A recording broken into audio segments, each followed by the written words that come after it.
Saya tepat yang paling best sekali 2019. Waktu tu Seed for Future dah ada. Seed for Future tapi Enterprise lah.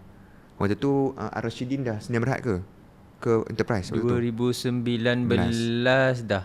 Dah Sdn Bhd dah. So you dah lama dah sebenarnya Sdn Bhd berbanding saya. So waktu saya Enterprise lagi.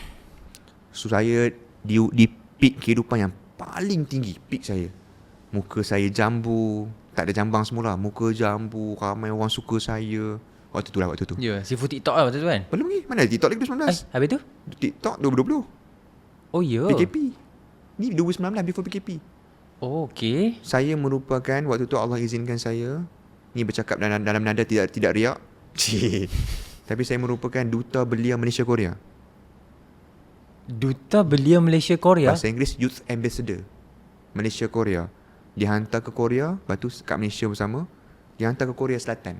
Bukan Korea Utara lah. Untuk bawah Kementerian Belia Sukan. Betul, membawa nama Malaysia. Oh ya. Pergi ke kementerian Gender and Family, macam tu lah bunyi dia, saya tak ingat lah. Wakil universiti, daripada universiti tu? Tak, ni wakil Kementerian Belia Sukan. Topik universiti saya dah skip dah, tak ada apa menarik pun.